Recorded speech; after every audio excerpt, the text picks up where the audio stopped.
I wash my soul in the ocean, in the tears of God, I let it go. Hello, my Astro family. This is your August 2020 horoscope, and things are getting interesting again. The war of the planets is beginning. The big players, Saturn, Mars, Jupiter, and Pluto, will hold a difficult square aspect in the sky for almost 2 months, starting from the middle of August. Things will heat up around the world. I expect riots, I expect rebellions, I expect clashes between governments and people, and things might get quite violent. But on the personal level, we're gonna look now how it's going to affect you in the personal level, and I'll give you suggestions and remedies. So don't worry. Personally, everyone usually has higher vibration than collectively, so we can do much better with those challenging aspects. Plus, there is a huge cosmic release of karma in certain area of your life where things are completing and ending. We'll talk about that. The galactic center aligns with the planet of karma, huge things. But before I start, I just wanted to let you know that my first book, my first electronic book, is out. It's about the planetary aspects in the natal horoscopes interpretation. Say if you're born when Jupiter was conjunct the Sun or square Venus or whatever, all those explanations are there. I wrote it with my teacher over. It took us 1 year, so it's now discounted for the first 2 weeks. Whoever orders it, it's very affordable price, so I'm excited. My first ever book. And also we're doing a webinar on August the 13th with Krasi, how to interpret your Babylonian horoscope, how to interpret your natal horoscope according to the ancient method. It's going to be 5-6 hours, very practical. We'll work with personal charts of the people there. We will give we'll read personal lives and examples, so it's gonna be very hands-on. So now let's begin with August 2020. Okay, Cancer, things are heating up. This is for Cancer, Sun, Moon, or Rising, and especially from the middle of the month, Cancer will be one of the signs that is very strongly affected because the big planetary war between Mars in your 10th house of career, authorities, institutions, governments, father figures, and Saturn, Jupiter, and Pluto in your 7th house of relationships. It's basically it's affecting you directly. It's on the cross from your sign.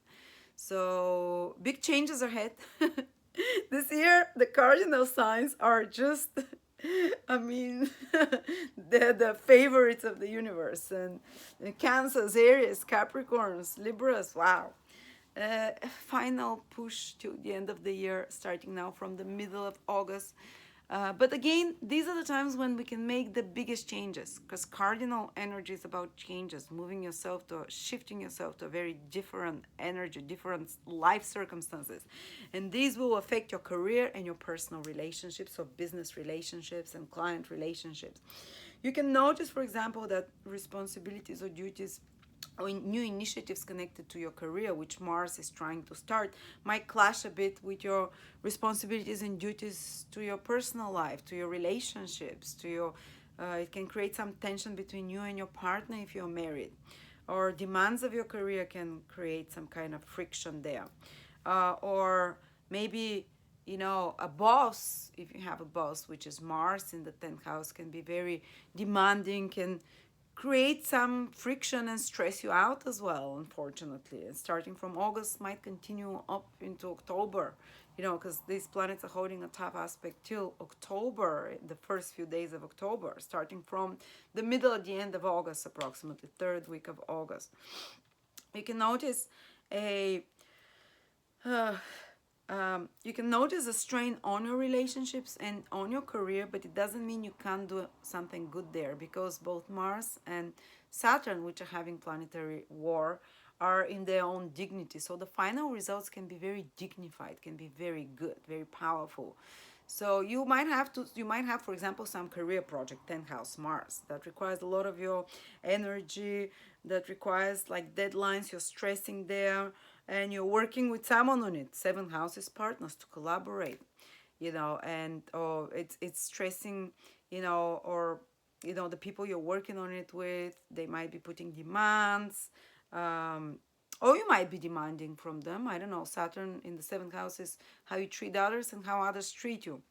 So they're putting demands on, and this project can feel quite, you know, stressful. But the final result, maybe by the end of the year, by December, might be fantastic. Just be prepared that will be tough. Just be prepared that you'll be very active in career, you'll be very active in relationships, especially, and there will be the people there will be demanding, the people there will be, uh, might be, for example, you have some idea about your career or career project. Mars, so you're trying to do something new, some actions. Mars wants to do something new actions, but your partners or people you're collaborating with, team, seventh house is other people generally, or clients, they might be like, do it again, or I don't like it like this, or some bureaucratic snags connected to that. Uh, or they're getting delayed. You want to move forward and push, and they're like, maybe no, maybe that's too bold, or I can't do it now, or I have some problem, some issue, I have to delay it. So this is, it can be a bit tense, but it's not only connected to career. The seventh house is natural personal relationships, and it might even somehow be tied in that some authority figure is putting pressure on your personal relationship or on your business relationships with clients. For example, say the boss is demanding, Mars in the 10th house, and it's push push push, whatever, and it's putting pressure on your personal relationships with clients. Or if you're your own boss, definitely you might be really activated now to take some very actions. You have to act, but with cautiousness, and overcome, as I said, maybe bureaucratic, maybe kind of like government resistance, and lots of move forward in your career. You can be very successful, again I repeat, but with a lot of conditions there. Saturn is conditions, rules and regulations, especially when it comes to how you treat the clients, how and interactions like that. um, but I believe that some big changes are starting in your career and your personal relationships. And again, I repeat, they might be strained to your personal relationships when Mars is squaring Saturn in your seventh house. For example, your partner might be going through some stressful situation, or you might be going through some stressful situation because of increased. Mars is like to fight. Saturn in your seventh house is with Jupiter, might be fighting about the ideological beliefs, or uh, I don't know. It can play out in so many different levels. There's just too many planets involved to tell you exactly. But tensions between your actions, your executive decisions, Mars in the 10th house, and partners. And if you're in the right relationship, it's going to, those 45, 50 days might be tough, but you can achieve something of great value, great worth together with a partner, or just after this more tough period, your relationship can come to the next level and escalate to a positive level. But for a little bit, it is tough, as I said. But you're active both in those fields a lot. And especially when it comes to your career, yes, you proceed forward with new ideas, with new initiatives. Mars is there from the middle of August, but Mars wants to move much faster, so you might feel a bit frustrated because you have to take into consideration those Saturnian rules that are coming up during the Saturn square opposition to Mars. And you might even feel quite rebellious towards governments and people in power. Just be careful, because you might just want to fight with them, or uh, and that can rub in directly into relationships with others. You want to fight with others because of strong opinions that you have about government or about how things should be done. Mars in the 10th house. Um, and especially you're meeting like resistance from more conservative or more judgmental people. You can notice that people, probably you've been noticing it for a while now, Cancers, but Saturn is very judgmental planet, is in your seventh house, so you're probably noticing a lot of very moralistic, and Jupiter is there, very moralistic, high on their horse, people around you that are rubbing you wrong, and they continue to rub you to rub you and clash with your own opinions, or people that are very judgmental as well. Uh, Again, because Saturn and Mars have great dignity, the final result It doesn't have to be, yes, it might be stressful on the road there with your relationships, with business partnerships, with clients, with people generally. Your partner might be very busy, for example. Saturn might have a lot of responsibilities and duties, and that can stress you out again, can create some clashes, as well. Um, or you might be busy with some big responsibility towards someone else, and again, this tension can come and escalate through that. Uh, and the father figures is the 10th house, also it might be something connected with the father figure as well. Uh, but it might can also mean that you're making a big change and that you make a big change in your relationship, um, and in your social status and career over the next, starting from the middle of August, over the next 3 months, after 2 months, 2 months and a half. And it might be that your partner, because Mars is in your in the 10th house of your partner from the 7th, is pushing for changes at the home environment, place of living. Uh, and they will very likely happen, but there will be quite a lot of effort that is required because of the Saturn, opposition. Uh, so some changes might be happening there. Some important negotiations can be happening as well with this seventh house being activated. They might be connected to career or to business or work, but some important or some deal that you're trying to do, and they will escalate. They might become quite tough from the middle of August. Again, I'm not saying they will not happen. They might be just a standoff for a little bit. There might be a few hoops and a few things that you have to do and change in order for those to be completed. And the final result can be great again. All right, another thing for you, Cancers, is that there is a new moon in your second house involving Mercury, very close, from around the 18th of August, and you'll feel it maybe a week before that. So, in the first 10 days of September as well. So it means renewal of finances and resources. There is a strong possibility, Cancers, that you can have some new idea for financial source or financial resource, some new investment that comes to you, or piece of information in regards to some investment or in regards to assets or money that comes to you, because Mercury is involved. Someone gives you information, or you find or you read something that triggers you on some action, some activity, some renewal, or some pursuing of new activity connected to increasing your finances or resources, or where you put your assets, your investments, and so forth.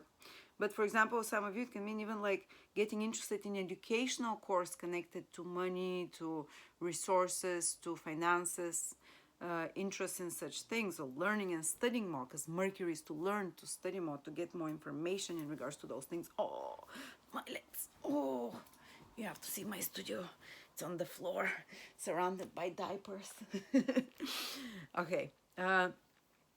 And Cancer, there is another big alignment happening. The galactic center is being activated by the south node, which is karma, and it's happening in your sixth house.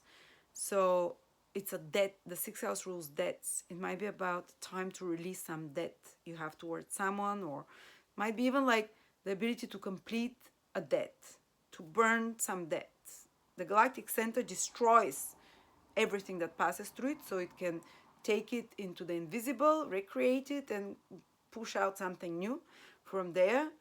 That's why it's called the Galactic Center in Vedic astrology, Mula, the root, the destroyer as well. And the South Node is karma. It's karma that you drag with you in the sixth house. It might be also that just some of you might end the job that it's been, it's like karmic duty they've been paying off there, some service, some work, some job that is no longer necessary for them. It might create a bit of chaos and stress. Definitely, it is what it is. It might be the ending of a job of some sort for you, some responsibility as well, or some career project, but it's on a bigger level. It's not just like, oh, I'm ending a project. It's way bigger. The sixth houses might be the ending of a karmic health issue. The sixth house, a karmic chronic condition of some sort, or a karmic that you've dragged around addiction, six houses, or self-medication. And the south node of past karma, aligning with the galactic center, the point of highest consciousness, can really suddenly, it has like explosive energy and suddenly shift your consciousness in matters connected to the sixth house, to some kind of addiction, self-medication, some health issue. So like a sudden change and shift of consciousness which changes the circumstances and ends that kind of karma there, that kind of, you know, tie. And or it might be connected to service job, or it might be connected to health habit or unhealthy habit, and it might be connected as well to state of mind of poverty. So for example, say that there is a family uh, tradition of poverty mindset. This is the sixth house, so victimized mindset. Sixth house rules poverty, victimization, oh poor me, the whole world is against me, how can I do that? Or I'll always clean toilets forever, or whatever, this type of negative critical self-talk as well. So the galactic center aligning there with the south node, such kind of energies that you carry, there might be a cutting of the cords with them and sudden raising of the consciousness to see it through a different way. And last but not least is Venus is passing through your sign. Oh, a bit of relief. Despite of all there is that's happening, all the madness around, and again, as I said, it can be very constructive. The squares that are happening, they push you into action with relationships, with career, all those things. But Venus is passing through your sign, so it will help you to be a bit more diplomatic. It will make you more attractive. By the end of the month, by the time Venus has moved out of your sign, you definitely will feel more attractive, more, you might have attract even some pleasant, Venusian things like money, like you might attract some luxury, some pleasure, some good food, a good day for some of you, despite the rest of the chaos. It's a fast moving influence. It lasts for about 2-3 weeks. So enjoy it as you can. It might be good even for a nice trip. Venus rules your third house, a nice visit with family. Venus rules your fourth house. Something positive connected with family or property, or get together with friends. Venus rules your 11th house, with social connections as well, some event that you're enjoying of some sort. But definitely there's also some help for you. All right, thank you so much, Cancers, and check out my new book, my first book written with my teacher, and and join us for our webinar on the 13th of August, practical lessons how to read the natal chart according to ancient astrology.